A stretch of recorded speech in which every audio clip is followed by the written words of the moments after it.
잠깐만.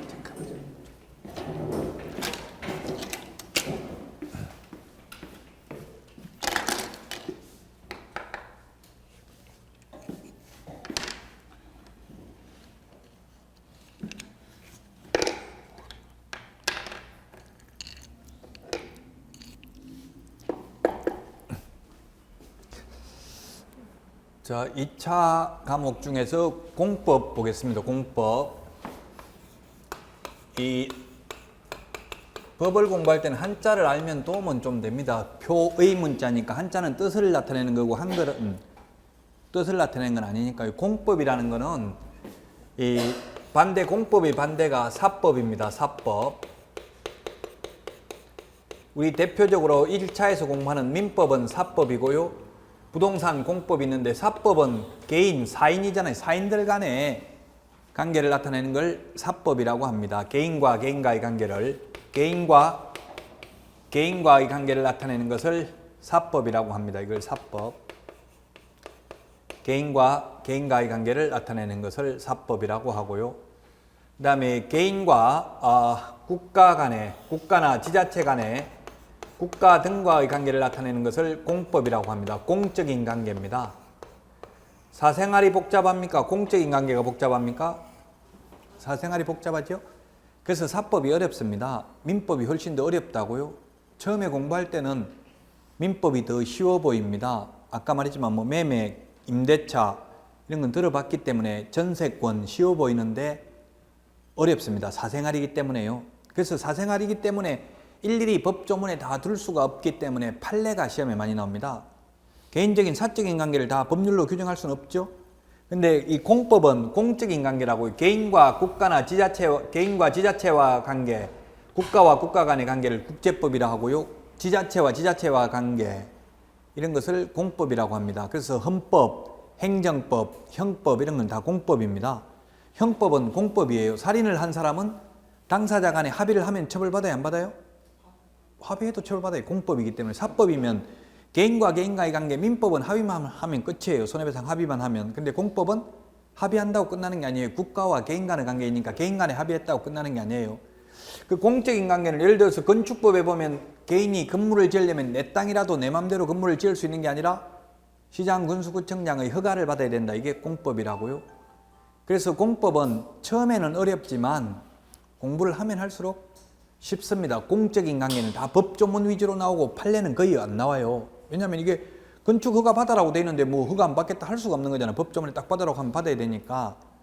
그래서 부동산 하려면 공법은 또 다 알아야 돼. 민법도 당연히 알아야 되고요. 계약서 쓰려면은 공법도 이제 토지 투자 같은 거 토지에 대해서 하려면은 공법을 잘 알아야 되겠죠. 땅값은 뭐에 따라 결정되는 거예요? 땅값이 호가, 입지제질 때까지 비싸게 부른다고 땅값이 올라갑니까? 아니고 이게 땅값은 집을 지을 수 있는 땅이냐 집을 지을 수 없는 땅이냐에 따라서 땅값이 결정돼요. 그 집을 지을 수 있는지 없는지 그거는 용도, 지역, 지구, 구역에 따라서 행위 제한을 해요. 그래서 설악산, 덕유산, 산꼭대기에 있는 땅은 집을 지을 수 없기 때문에 쌉니다. 경제적 가치는 제로입니다. 그러면 설악산 국립공원 안에 있는 땅 이런 거는. 그래서 땅값은 용도, 지역, 지구, 구역에 의해서 정해진다고요. 그게 행위 제한이에요. 공법상 행위 제한. 그 상가를 지을 수 있는지, 집을 지을 수 있는지, 집을 지으면 건폐율, 용적률을 몇 % 할 수 있는지 이런 거에 따라 다르겠죠? 뭐 예를 들어서 건폐율, 용적률 이런 걸 나중에도 알아야 되니까 건폐율이라는 거는 편면적 규제는 건폐율이 50%라는 말은 100평이 있으면 50평밖에 건물 못 짓는 게 건폐율이 50%예요. 그럼 용적률이 100%라고 하면은 용적률은 부피를 규제하는 거예요. 용적률이 100%라고 하면 땅이 100평인데 용적률이 100%라고 하면 건물 면적이 연면적이 1층부터 각층 면적 합계가 100평밖에 안 되는 것을 100%라고 그래요. 그럼 용적률을 옛날 이명박 정부 때 용적률을 완화시켜 주겠다 이 말은 높여 주겠다 이 말이죠.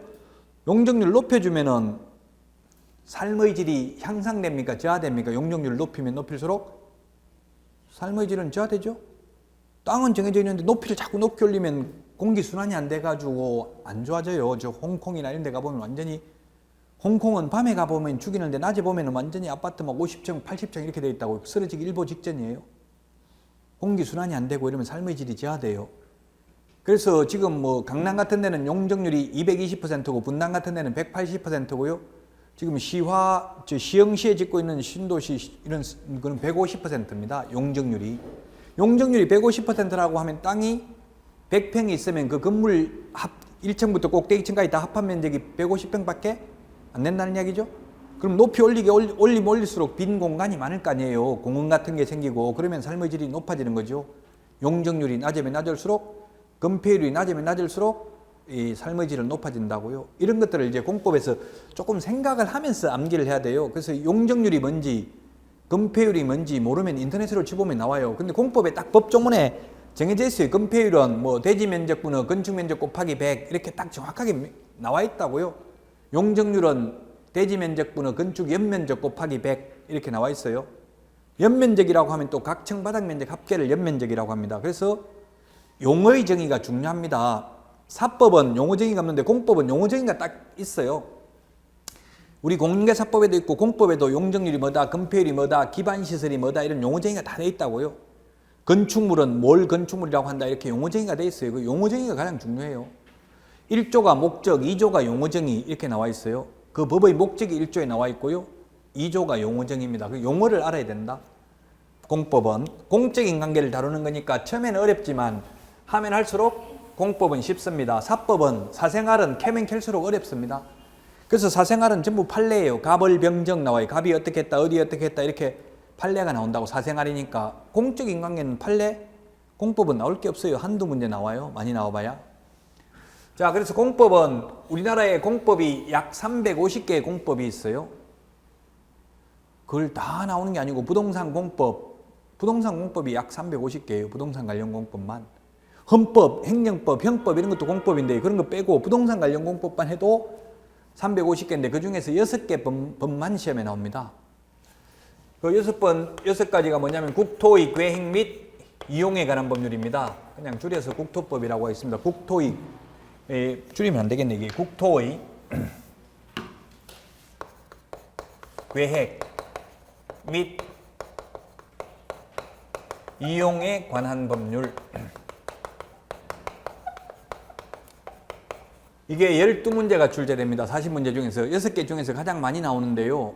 옛날에는 이게 이 김대중 정부 때 입안을 해서 노무현 정부 때부터 이렇게 2003년도부터 이렇게 법의 이름을 썼고요. 그전에는 어떻게 나왔냐면은 국토이용관리법하고 도시계획법이 있었어요. 도시계획법. 그래서 도시에서는 계획을 세워서 개발을 했다고 도시는. 근데 비도시 지역은 난개발이 가능했어요. 옛날에는. 그래서 이게 수지 난개발, 즉 용인시 수지구, 수지 있죠? 수지 난개발 때문에 이게 특히 바뀌게 됐어요. 옛날 김영삼 정부 때는 산 꼭대기 저 가평 이런 데 가다 보면 거의 산 중턱까지 다 집 지어놨어요. 전원주택. 지금은 불가능합니다. 그때 김영삼 정부 때까지. 그래서 김대중 정부 때 개정을 해가지고 개정하는데 몇 년 걸려가지고 노무현 정부 때부터 시행됐어요. 그게 뭐냐면 가장 핵심은 옛날에는 국토이용관리법이었다고. 그럼 옛날에는 국토를 개발, 이용하는 게 우선이었는데 지금은 뭐예요? 국토의 계획이 우선이죠. 계획 및 이용에 관한 법률이. 그래서 선계획 후개발입니다. 한마디로 말하면. 기반시설을 어떻게 할 건지, 도로를 어떻게 할 건지 선계획을 세우고 후개발을 하는 게 목적이었다고. 옛날에는 그냥 이용하는 게 목적이었고요. 우리나라 전국토 중에서 30%가 평지고 70%가 산지입니다. 뭐 지금 이렇게 말하는 게 여러분들 시험에 직접적으로 직접 이런 문제가 시험에는 안 나오지만 이 큰 개념을 잡고 있어야 세세한 걸 암기하기가 쉽단 말이에요. 큰 개념을, 전체적인 흐름을 좀 알아야. 그래서 시험에 안 나오는 거 왜 이야기하냐 이렇게 말하지 마시고요. 다 도움이 되는 겁니다. 이게 여러분들이 나중에 공부할 때 세세적인 암기를 할 때 전체적인 큰 틀이나 흐름을 알고 암기하면 훨씬 쉽다는 이야기예요. 그래서 난개발을 방지하기 위해서 이제 선계획, 후개발을 하는 게 가장 큰 목적이었다. 이 법의 목적은 국토의 계획 및 이용에 관한 법률이 있고요. 그 다음에 6개 법이 있는데 두 번째 건축법이 있고 주택법이 있습니다. 주택법. 옛날에는 20세대 미만인 경우는 건축법 적용되는데 지금은 30호, 30세대 미만은 건축법을 적용받고요. 30세대 이상은 주택법을 적용받아요. 그러면 우리나라에 지금 빌라가 비싸요. 대체적으로 전체적인 평균을 보면 아파트하고 빌라하고 어디가 더 비싸요?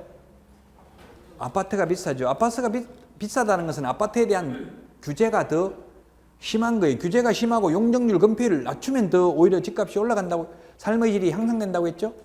그래서 이거는 규제가 완화되어 있고 규제가 더 강화되어 있어요. 규제가 강하니까 예를 들어 아파트 동가, 동, 인동 거리라고 하는데 101동, 102동 거리 제한도 다 정해져 있고요. 빌라 같은 거는 거리가 뭐 거의 뭐 2m도 안 떨어져 있어서 옆집에 옷 갈아입는 거 다 보인단 말이에요. 밤에 불 켜가지고 있으면 빌라 같은 거는. 빌라 연립 다세대 다가구 이런 건 거의 다 붙어 있죠. 원룸 같은 거는 막 바로 1m도 안 떨어져, 한 2m도 안 떨어져 있잖아요, 거의. 그런데 주택법은 그렇게 못한다고요. 규제가 강화되어 있다고요. 동가, 동 간의 거리, 뭐 50세대가 넘으면은 뭐 어린이 놀이터가 있어야 되고, 관리사무소가 있어야 되고, 노인정이 있어야 되고, 몇 세대 넘으면 이런 게 규정이 다 있다고요. 뭐 2000세대가 넘으면 유치원 같은 게 있어야 되고, 뭐 몇천 세대 넘으면 또 초등학교 있어야 되고, 이런 게 다 있어요, 규제가. 그래서 삶의 질이 높기 때문에 우리나라는 아파트가 비쌉니다. 세계적으로 이렇게 아파트가 많은 나라는 많지 않아요, 별로. 가까운 뭐 중국, 일본 이런 데도, 일본 같은 데 아파트 거의 없어요. 이런 우리나라처럼 이렇게는 거의, 왜냐면 지진 나는데 이렇게 돼버리면 다 죽잖아요. 거의 2층짜리 이런 판잣집 비슷하게 뭐 나무 같은 걸로 찌놓은 게 많아요. 오히려 일본 같은 데는 2층짜리. 그 세계적으로 이렇게 아파트가 많은 나라, 우리나라는 지금 아파트 비율이 거의 60%가 넘어요. 지금 전 주택 중에서 세계적으로 거의 뭐 제가 볼 때는 유일합니다. 물론 홍콩이나 뭐 중국 중에서도 일부 도시에는 뭐 그런 거 상하이나 일부 지역은 있지만 우리나라 이런 아파트는 거의 세계적으로 다녀봐서 저는 못 봤어요. 우리나라 이런 것처럼 보통 외국 아파트는 우리나라 주상복합 건물처럼 완전 중심지에 있는 건 있더라고요. 근데 우리나라처럼 이렇게 뭐 대단지 아파트 단지가 있는 건 없어요. 그래서 이 아파트도 이제 획일적 규제를 많이 하잖아요. 옛날에 막 성냥갑처럼 획일적으로 짓던 건 지금은 그 방향도 막 여러 방향으로 하고 정남향, 정북 이런 건 없죠. 정남향은 거의 없죠. 요즘은 짓는 게. 어쨌든 주택법이 규제가 더 까다롭다고요. 그래서 규제를 많이 하니까 삶의 질이 향상된다는 이야기예요. 이게 주택법을 건축법을 적용받는 거는 규제를 거의 안 하기 때문에 이거는 막 다닥닥 붙어서 찌넣기 때문에 삶의 질이 떨어지기 때문에 주차 대수나 이런 거, 아파트는 뭐 무조건 한 가구당 한 대 이상은 될 수 있도록 돼 있죠. 요즘 아파트 짓는 거는. 그 일반 주택이나 빌라 같은 거는 주차하기도 힘들잖아요. 그러니까 집값이 떨어진다고. 세계적으로 유일합니다. 우리나라 아파트가 집값이 비싼 나라는. 우리나라는 아파트가 더 비쌉니다. 물론 빌라도 서울에 완전 고급 빌라 같은 경우는 아예 각 집마다 전용 엘리베이터 같은 게 있고 이런 경우는 뭐 설해마을, 서초동 설해마을 같은 데 가면은 빌라가 비싼 것도 있습니다. 근데 대부분은 아파트가 비쌉니다. 그건 규제가 까다롭기 때문에 그렇습니다. 여기서 7문제 나옵니다. 예를 들면 그래서 건축법에서는 건축 허가 신청을 합니다. 허가를 받아야 됩니다. 허가 받고 나면 나중에 사용하려면 사용 승인 받아야 됩니다. 시장군수구청장의 허가를 받았다가 사용 승인도 시장군수구청장의 사용 승인을 받아야 됩니다. 그럼 주택법은 시도의사의 사업계획 승인을 받아야 됩니다. 원칙적으로 시도의사, 그러니까 더 규제가 까다롭다는 이야기. 시도의사 승인을 받아야 되니까, 사업계획 승인을 원칙적으로 받아야 되니까. 물론 위임하는 경우도 있기는 하지만 그 건축법에서는 허가라고 부르는데 주택법에서는 이걸 똑같은 말을 뭐라고 하냐면 사업계획 승인이라고 불러요. 사업계획 승인을 받아야 돼가지고 승인받고 나중에 사용하기 전에는 사용검사 받아요. 사용검사. 똑같은 말인데 건축법에서는 사용승인, 주택법에서는 사용검사, 건축법에서는 건축허가, 주택법에서는 사업계획 승인, 이렇게 용어가 달라요. 실질적인 의미는 똑같은 거예요, 이게. 그리고 일반 다른 법에서는 이걸 뭐라고 부르냐면 준공검사라고 불러요. 우리 준공검사. 정하죠. 준공검사 이런 말 하죠. 준공이라는 말 쓰잖아요. 박정희 전 대통령이 사교천 준공식에 갔다 오셔서 돌아가셨잖아요. 저는 어릴 때, 그때 제가 어렸었는데 준공식이 뭔지, 처음에 하는 게 준공인가, 끝났을 때 하는 게 준공인가, 이런 게 궁금하더라고, 어린 나이에. 근데 뭐 인터넷도 그때는 찾아볼 수 없고 구구사진 찾아봐야 되니까 지금은 인터넷에 다 찾아보면 나오잖아요. 준공은 다 공사 다 끝내고 하는 게 준공이죠. 착공이 처음에 시작할 때 하는 거고. 그래서 공사 끝나면 준공 검사를 받아야 되고요. 기타 법에서는, 주택법에서는 사용검사, 건축법에서는 사용승인 받아야 됩니다. 건축법에서는 건축허가 받아야 되고요. 주택법에서는 사업계획 승인 받는다는 말을 씁니다. 그래서 비교해야 되겠죠. 모든 법은 비교하셔야 됩니다. 아까 민법에서 민법 임대차와 주택 임대차 비교해야 되고요. 또 물권법인 전세권하고도 비교해야 되고요. 주택 임대차 보법 임대차, 상가 임대차 이런 걸 비교해야 되는데 이것도 건축허가 사용승인 두 개를 비교해야 된다고요. 비교 안 하면 고득점 하기가 힘들어요. 여기서 14문제가 출제되고요. 그 다음에 도시 및 주거환경정비법,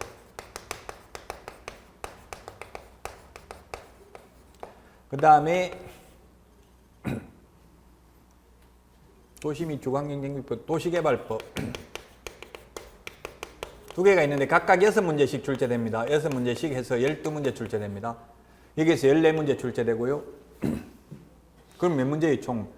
여기 12문제, 14문제, 또 12문제 합하면 38문제죠? 여기에 이제 6번째 농지법이 2문제 출제됩니다. 농지법 2문제.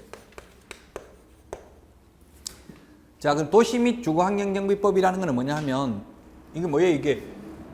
우리 재개발, 재건축, 이거 뭐 어느 거 적용받겠어요? 4번, 5번 중에서 재건축, 재개발은 있는 집을 뜯어내고 도시 및 주거환경정비법, 노불량한 주택을 철거하고 다시 짓는 건 이 법을 적용받아요. 근데 나대지에다가 옛날에는 이걸 뭐라고 불렀냐면 토지구역정리사업, 토지구역정리사업법이라고 했어요.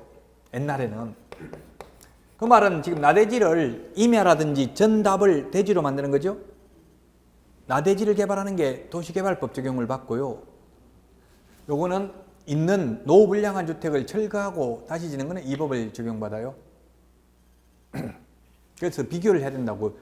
예를 들면 환지처분, 용어쟁이가 중요하다고 했죠.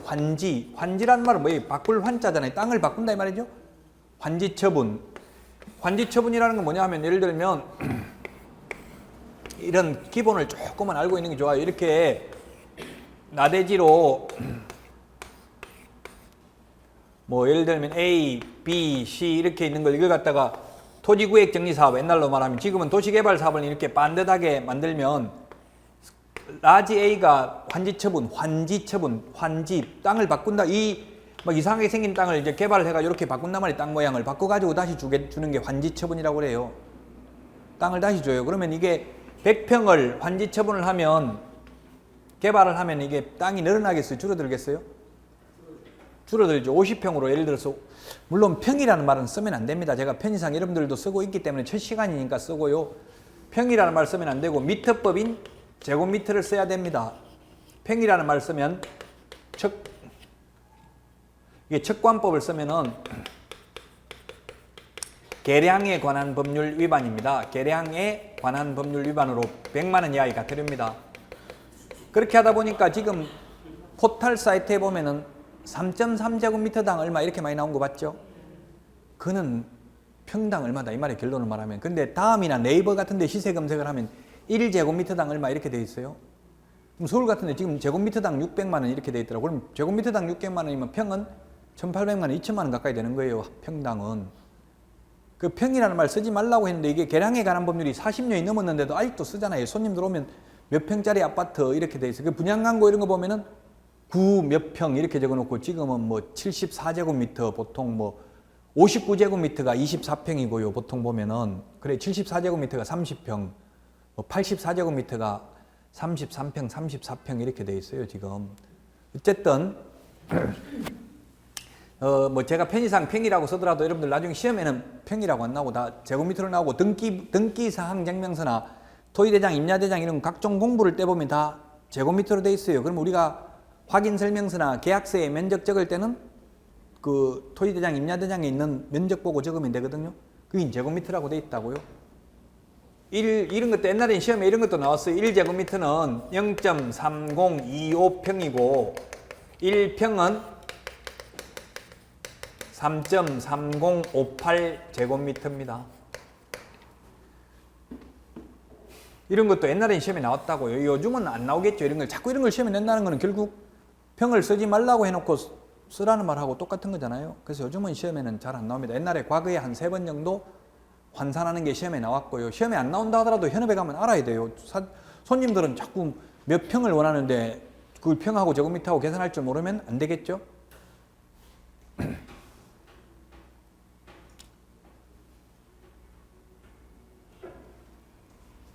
자, 그래서 면적이 줄어듭니다. 이게 재미나는 판례가 있는데, 그러면 개업공개사가 우리 옛날에 중개업자라고 부르다가 올해부터 개업공개사라고 하죠. 중개업을 하는 분들을. 개업공개사가 이 설명을 안 했어요. 100평인데 나중에 환지처분을 받으면 50평이 된다는 말을 안 했어요. 환지처분, 옛날에 이런 땅을 거래할 때는 종전토지를 가지고 거래하거든요. 면적은 100제곱미터라고 거래한다고 계약서 적을 때는 아직 안 받았기 때문에 환지처분 공사하고 있는 중일 때는 환지처분 받기 전에는. 근데 나중에 받아보니까 50평밖에 안 돼요. 평당 1,000만 원이에요.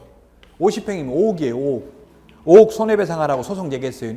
이게 분명히 계약서에 100이라고 적혀 있잖아. 100평인 줄 알았더만 나중에 환지처분 받아보니까 50평밖에 안 된다.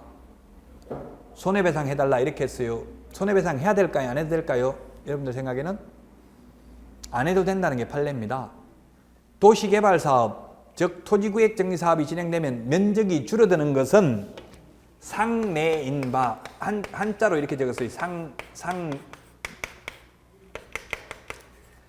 상식적인 예에 해당되므로 상내인 바, 이것을 설명하지 아니하였다고 해서 의뢰인에게 불측의 피해가 발생했다고 볼 수는 없다. 예측할 수 없는 손해가 발생했다고 볼 수는 없다. 설명을 하든 안 하든 면적이 줄어드는 것은 명백한 사실이므로 개업공개사가 잘못해가지고 손해를 발생시켰다고 볼 수는 없다. 그러므로 손해배상 안 해줘도 된다.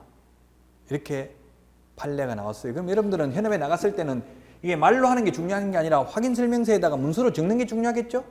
나중에 도시개발 사업이 진행돼서 환지처분이 되면 면적이 줄어들 수 있습니다. 이런 걸 미리 인쇄해 놓으면 돼요. 그 사람한테 설명 안 해도 적어 놓으면 나중에 그 설명 못 들었다 이런 말 하는 거는 제가 그 적혀 있는 거 보고 다 말씀드렸잖아요. 이렇게 하면 문서에 있는 걸 믿잖아요. 그냥 미리 적어 놓는 게 좋아요. 나중에 분쟁이 생겨가지고 대법원까지 가면 소송비하고 감당하려면 피곤하잖아요. 손해배상 해달라고 하면. 그래서 명확하게 분쟁의 소지를 없애는 게 중요하다고요.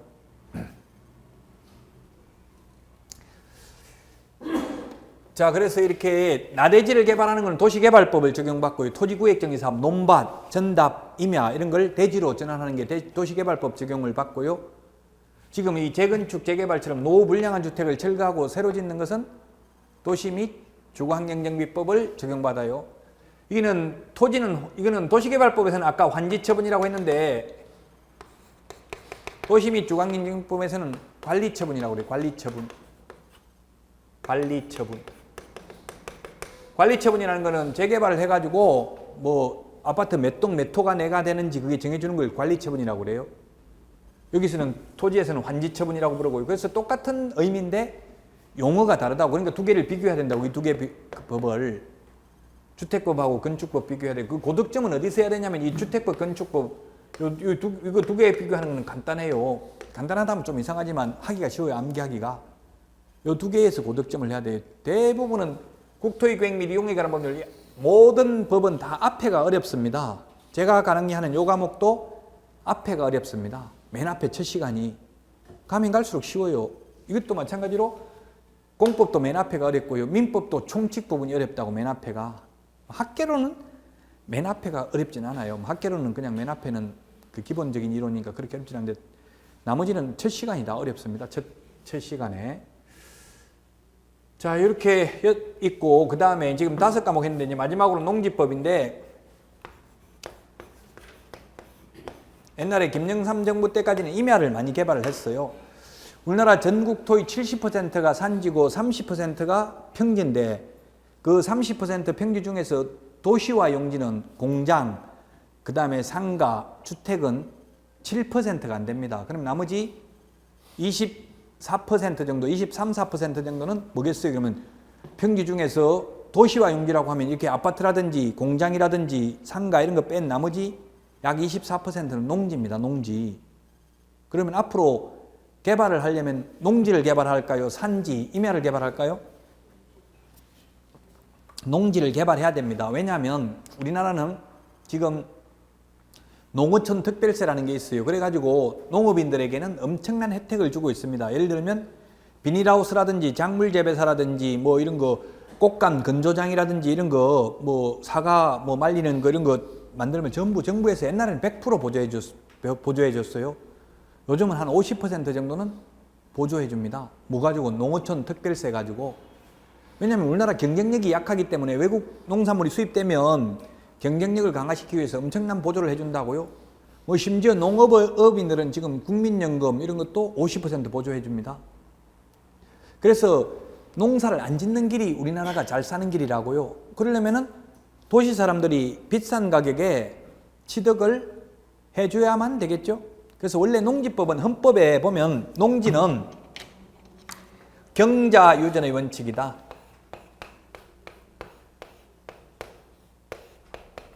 농지법을 한마디로 말하면 경자유전의 원칙입니다. 경자유전의 원칙. 이런 거는 경자유전 이런 거는 아마 인터넷에 쳐보면 나올 거예요. 용어가. 밭갈경자, 밭갈자만 밭을 소유하라는 원칙이에요. 그래서 국회 인사청문회 해보면 농지법 위반, 농지 직불금 받아먹는 거 이런 거 문제가 되죠. 농지 직불금은 농사를 직접 짓는 사람에게 주는 거예요. 보존해 주는 거예요. 그러면 직불금 받아봐야 몇백만 원밖에 안 돼요. 300만 원도 안 넘어요. 웬만하면. 그걸 왜 받겠어요? 국회의원들이나 정치인들이. 받는 이유는 8년 이상 제촌 작용을 하면 농사를 직접 지으면 양도소득세가 100% 감경됩니다. 원래 감경세액의 20%를 농어촌 특별세를 내야 되는데 농지의 경우는 농어촌 특별세도 비과세됩니다. 비과세하고 감경하고는 달라요. 감경은 깎아주는 거고 비과세는 아예 가세권자가 가세를 포기하는 걸 비과세라고 해요. 그 세법도 용어를 좀 알면서 해야 돼. 뭐 가세표준 이런 말들이 나오면 무슨 말인지 모르면 인터넷으로 자꾸 검색을 해보셔요. 휴대폰 가지고. 그때 나중에 하려고 아껴놓으면 못해. 그때 하루에 첫 시간은 그 시간에 나와서 모르는 용어 말하면 그 하나라도 검색하고 가면 많이 남는 거죠. 오버페이스 하지 마시고요. 그냥 쭉 수업만 일단은 이번 달 다음 달은 수업만 들으셔요. 너무 예습복습 그런 게 스트레스 받지 마시고요. 지금 건강하고 오래 살려고 공부하는 거지 뭐 죽으려고 하는 거 아니잖아요. 스트레스 받아가지고 죽은 사람 있어요. 뉴스에는 안 나왔어요. 못 나오게 다 해가지고 안 나와서 그런데 있어요. 강의하다가 죽은 선생님들 많아요. 수험생도 있어요. 그렇게는 하지 말자고요. 저나 여러분이나 오래 살려고 지금 공부하는 거지 스트레스 받지는 마시라고요. 그래서 농지법은 한마디로 말하면 이 경자유전의 원칙입니다. 농사 지을 사람만 농지를 소유해야 됩니다. 그래서 농사를 안 짓고 있으면서 농지를 소유하고 있으면은 농지 처분 명령을 합니다. 시장군수구청장이 팔아먹으라고 해요. 1년 동안 팔 수 있는 기회를 줍니다. 그래도 안 팔면 처분 명령을 합니다. 최초 처분 명령이 있은 날로부터 1년 안에 처분을 안 하면 이행강제금을 1년에 20%씩 부과합니다. 이행강제금, 또 모르는 용어 나왔는데 이행강제금. 인터넷에 쳐보면 나올 거예요. 이행강제금이 뭔지. 원래 형법에는 일사부재래의 원칙이 있어요. 일사부재래의 원칙.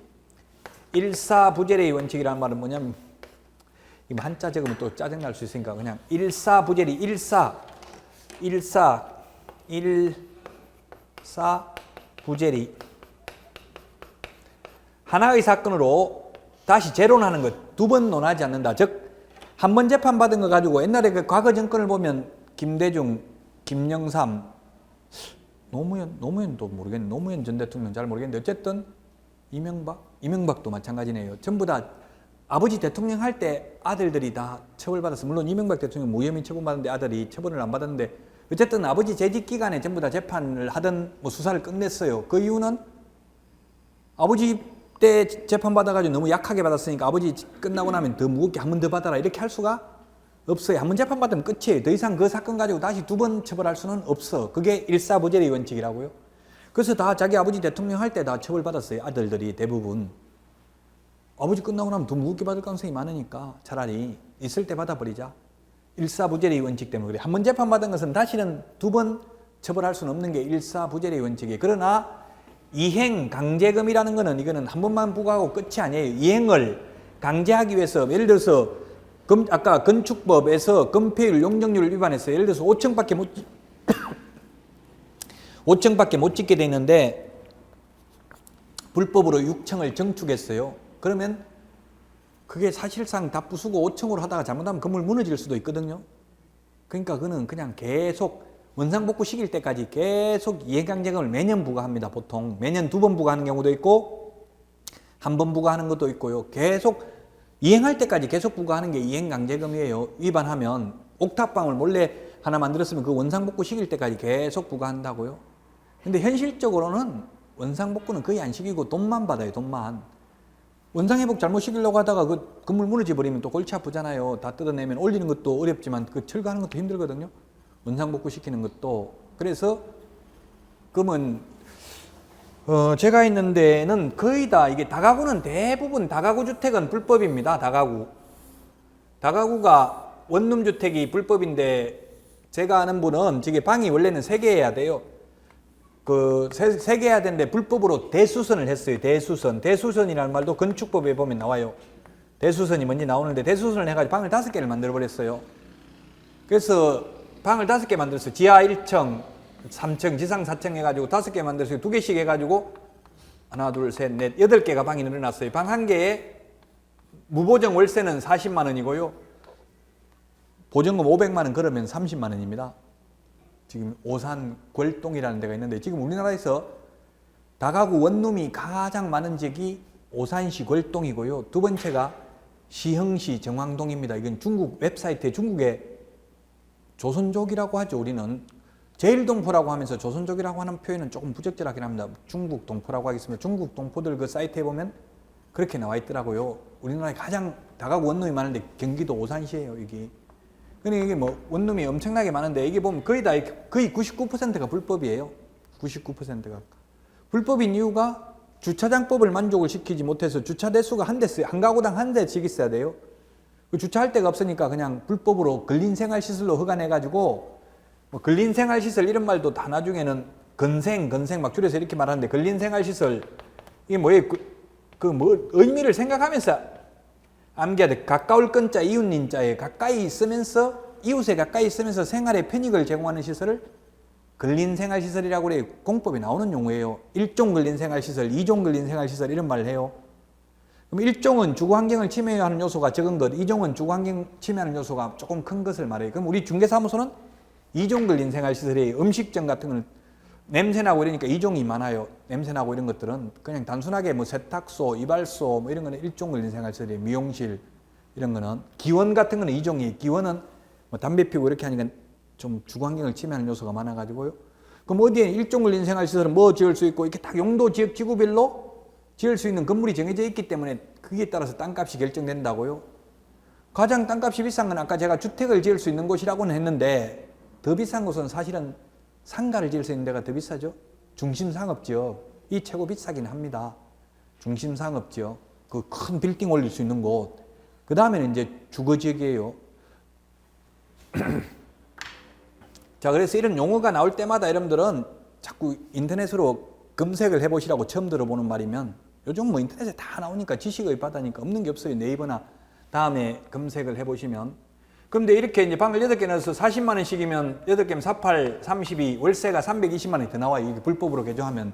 그럼 이행강제금은 얼마 나오냐면 1년에 100만 원씩 2회 범위 내에서 부과하는데 원래 100만 원밖에 부과를 안 하더라고요.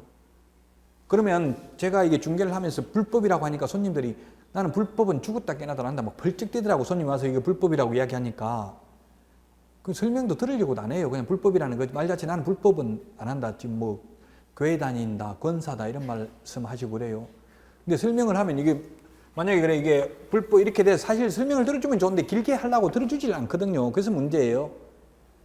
그 사기꾼이 아니라는 인식만 가지는 것도 중요하죠. 그래서 320 월세가 더 나온다. 만약에 불법으로 하면. 근데 이행강제금 1년에 100만 원 나온다. 이건 한 달에 320만 원 나와요. 1년이면 4천만 원 정도 돼. 월세가. 이행강제금 100만 원이. 이거는 그래 이행강제금 100만 원 내고 뭐 원상복구 시키라고는 안 합니다. 이행강제금만 내면 됩니다. 이런 불법 원치 않으면 적법한 것도 있는데 그럼 수익률이 좀 떨어집니다. 그래도 불법을 원하지 않으면 해드리겠습니다. 이렇게 하면 불법 해주세요. 이렇게 이제 알면 이해를 하면은 뭐 불법이라고 하면 뭐 구속되거나 뭐 교도소 간다 이렇게 생각하더라고. 감방 간다고 생각하는데 이행강제금만 해지 감방 가진 않아요. 이게 불법으로 뭐 정축했다고 대수선 위반했다고 징역까지는 않는다고요. 이행강제금은 돈만 내면 돼. 국가도 돈을 받아야 되니까 계속 돈만 받지. 원래는 원상복구도 해야 되거든요. 원상복구 시키진 않아요. 잘못하면 무너진다고. 이게 기둥 대수선이라고 하면 완전히 뭐 그 벽을 다 뜯어내고 하는 건데 잘못하면 무너질 수도 있겠죠. 그래서 이행강제금을 부과해요. 좀 이해를 하면서 공부하면 저도 시험을 뭐 수없이 봤지만 재미있어요. 공인중개사법 이게 합격이 1차적인 목적이지만 합격하지 않아도 이 공부를 1년 하고 나면 가슴이 뿌듯해요. 세상이 두렵지가 않다고 남한테 사기만 안 당해도 수강료는 번 거예요. 수강료 엄청나게 싼 편이에요. 저도 뭐 애들 보면은 수학, 영어 한 과목 30만 원에서 50만 원, 최하 30에서 50만 원이 일주일에 이틀 하고요. 근데 정작 부모들은 자기한테는 돈을 못 쓰더라고. 자식한테는 쓰면서도. 지금 사법고시도 한 과목에 40만 원이, 한 과목에 40만 원, 저희 순림동에 가면은 과목당 40만 원. 우리는 전 과목 1년 내에 해도 그렇게 많지는 않아요. 또 우리 학원은 특히 싸요. 우리는 이게 거의 뭐 다른데 애들 한 달 수강료도 안 된다고 6과목 한 달 가르쳐 보세요. 1년 여러분들 한 거보다 더 비싸요. 그러니까 충분히 1년 동안 수업 들으면 설령 불합격 하더라도 인생의 수강료의 10배 이상 아마 얻어가는 게 있을 거예요. 이걸 배우면 남한테 사기만 안 당해도 그게 어딘데요. 이 두렵지가 않더라고. 세상을 이제 어느 정도 알면 전체적인 흐름을 알게 되면은 그 농지법이 시험에는 2문제밖에 안 나오지만 굉장히 사실상은 중요하다. 그럼 농지법 하나만 더 뭐 이게 농지는 크게 나눠서 농업 진흥지역이 있고요. 진흥지역. 그 다음에 진흥지역 외, 박과대 진흥지역 외의 농지가 있습니다. 진흥지역 외의 농지가 있는데 옛날에 이걸 뭐라고 불렀느냐 하면은 절대농지라고 불렀고요. 절대농지는 절대 농사 외에 다른 걸 할 수 없는 게 절대농지. 쉽게 말하면 집을 못 짓는 땅이에요. 그게 절대농지. 물론 농업인인 경우에는 절대농지에도 집 지을 수 있어요. 제가 시골 가서 깜짝 놀랐는데 완전 흙벌판에 농 가운데 집이 하나 있더라고요. 가능해요? 불가능해요? 가능해. 농업인은 가능해요. 우리는 농업인은 또 용어쟁이가 있어요. 농지법에 보면 뭐 1년에 120일 이상 축산업에 종사하거나 뭐 90일 이상 농업에 종사하고 뭐 면적이 1000제곱미터 이상해야 되고 농산물 연간 판매기 120만 원 이상해야 되고 소 2마리 이상 키우거나 뭐 이런 게 요건이 있어요. 그렇게 되면 농업인이에요. 그래서 농업인이 아니 우리가 지금 귀농해가지고 바로 뭐 사는 거는 불가능해요. 바로 집 짓는 거는 그 기초는 할 수 있지만 귀농은 직접 농사 짓는 걸 생업을 하는 거는 힘들어요. 가서 해보고 한 1년 가서 근무해보고 남 밑에 있어보고 이사 가야 돼. 덜렁 이사 갔다 돌아온 사람 많아요. 저도 시골 출신이지만 왕따 시키고 시골 사람이 더 무서워요. 저도 어머니 돌아가셨는데 마을로 못 들어가고 그래서 저리 돌아서 가고 400만 원 돈 냈어요. 마을 청년회 200만 원 내고 분유회 200만 원 내고 겨우 어머니 그 계속 살다가 제가 한 18년 모시고 있다 돌아가셨는데 그거 하는데도 동네 들어오지도 못하게 하더라고. 더 무서워요 시골 사람들이. 그 뭐 도시에 가면 무조건 뭐 맨날 사라고 하고 돈만 쓰라고 하고 그러면 못 견디고 나온다고요. 갔다 그냥 막 무턱대고 갔다가는. 자 그럼 농업진흥지역은 다시 진흥구역이 있고 용도, 지역, 지구, 구역 이런 게 이제 나중에 그 의미가 뭔지도 좀 알면 좋은데 지금 뭐 다 말할 수는 없으니까 진흥구역이 있고 그 다음에 보호구역, 농업보호구역이 있고요. 그 다음에 진흥지역 외의 농지 1, 2, 3번이 있어요. 그럼 이게 농사만 지을 수 있는 땅, 절대농지이기 때문에 이게 땅값이 여기에 10만 원이라면 예를 들어서 보호구역은 진흥구역, 농수로를 보호하기 위한 구역인데 예를 들면 이거는 한 20만 원 정도 시세가 진흥지역 외의 농지라고 하면 경지정리 안 된 밭입니다. 보통 밭이 농보다 더 비싸죠, 대체로. 일반적으로 그래요. 완전 심신산골이라면 영원히 농사를 짓고 개발이 안 될 땅이라면 오히려 경지정리된 논이 더 비쌀 수도 있어요. 근데 개발될 가능성이 있는 땅이라면 이거는 집을 지을 수 있는 개발 가능성이 있는 게 비싸겠죠? 자, 그러면 이게 30만 원 이렇게 한다고 본다면 여러분들은 투자를 한다면 어디다 해야 될까요? 10만 원, 20만 원, 30만 원짜리 중에서 10만 원짜리 해야 됩니다.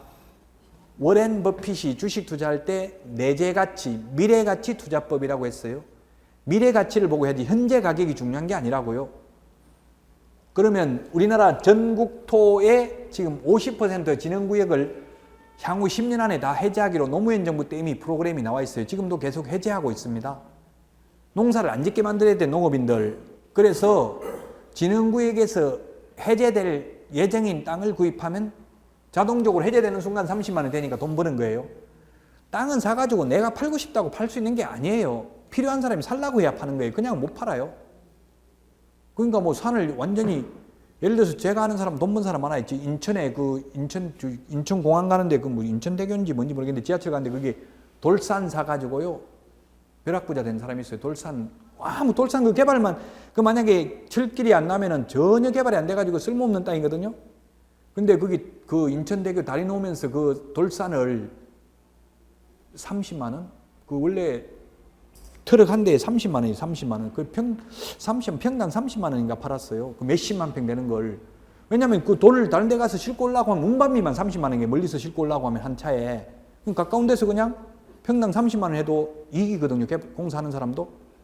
그래가지고 벼락부자 됐어요. 그 충청도 같은 데는 지금 돌산 가지고 있는 사람들 벼락부자 된 사람 많아요.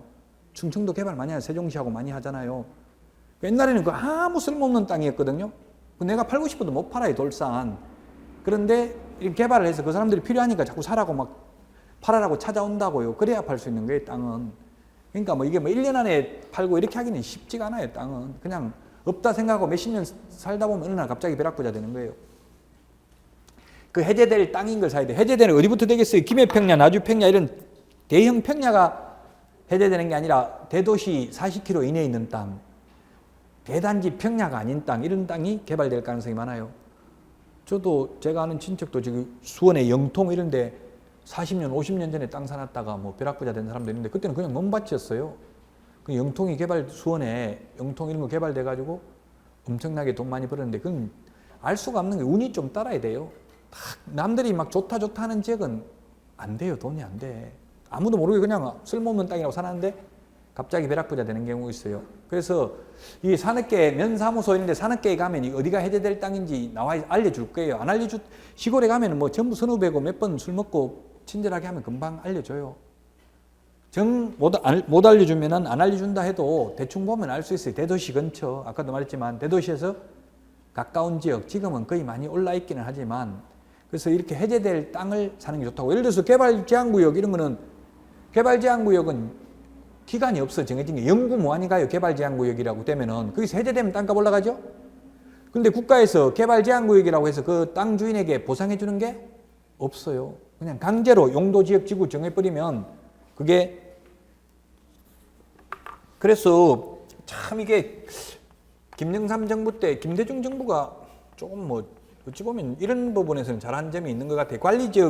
지금 관리지역이 뭐 계획관리지역, 생산관리지역, 보존관리지역이 있는데 어디가 비싸겠어요? 계획관리지역이 비싸겠죠?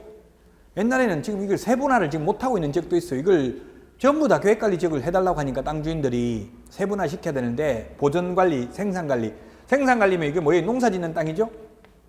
계획관리는 이제 앞으로 개발할 계획이 있는 그런 땅이니까 비싸겠죠.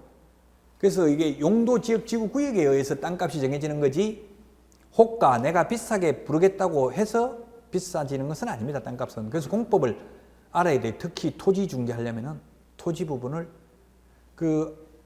어디가 돈 벌 수 있겠어요? 아파트 돈 벌기 어렵습니다. 이제 앞으로는 그게 전부 수익률이 나와야 된다고, 월세가 나와야 된다고요.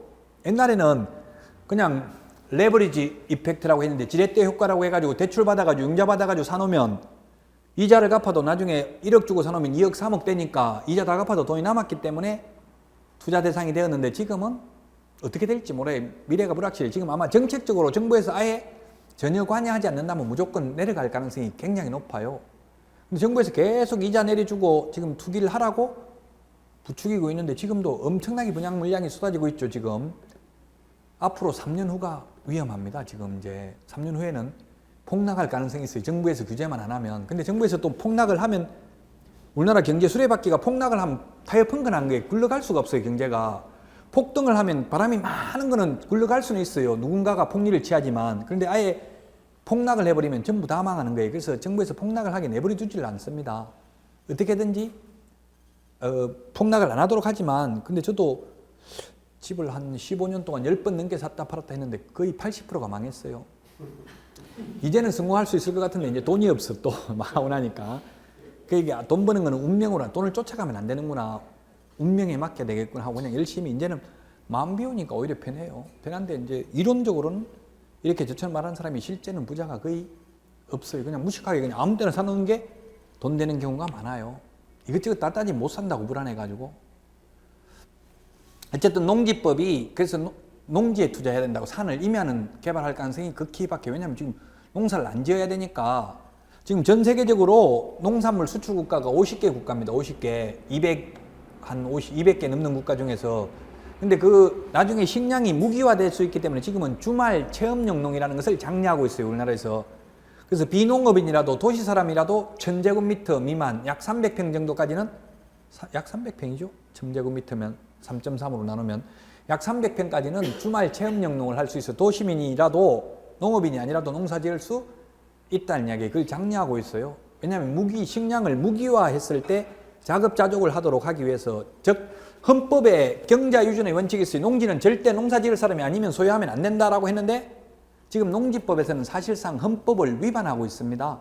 헌법을 고치기가 어려우니까 그냥 농지법에서 위반하고 편법을 다 묵인하고 있는 거예요. 지금은 한국농어촌공사에 위탁 경영을 하면 실제 농사 짓지 않고도 농지를 소유할 수 있거든요. 원래 헌법에 정해진 경자유전의 원칙, 농사 지을 사람만 농지를 소유하는 원칙에는 위배되는 거잖아요. 그거는 시골 사람들 농약 먹고 자살하고 이런 걸 방지하기 위해서 농사를 안 짓는 것이 결국 우리나라가 잘 사는 길이기 때문에 그렇습니다. 동남아 같은 데는 뭐 지금 산모작도 가능하잖아요. 베트남 같은 데는. 베트남 처녀가 우리나라에서 잘 사는 거는 거기는 산모작 계속 여자들이 일하더라고요. 그 저도 베트남 가보니까 여자들 다 착하고 그렇더라고요. 대부분 그렇더라고요. 그래서 이제 우리나라 사람 베트남 처녀하고 결혼하려면 3천만 원 이상 소득 증빙해야 돼요. 아무나 못해요. 쉽지 않아요, 이제는. 캄보디아 이런 데로 가야 돼요, 요즘은. 자, 그래서 지금까지 공법에 대해서 말씀드렸고요. 실시간이니까 여러분들이 뭐 이게 뭐 쓸데없는 게 시험에 직접 나오냐 이렇게 생각할 수도 있겠지만 지금 올해 딱 첫 강의 첫 시간입니다. 그래서 전체적인 흐름을 말씀드리고 있는 거고요. 자, 공법에 대해서 말씀드렸는데 지금 시간이 어중간하니까 잠시 쉬었다가 마지막 공시법, 세법 하도록 하겠습니다. 쉬었다 하겠습니다. 지우세요. 칠판 다 지우세요.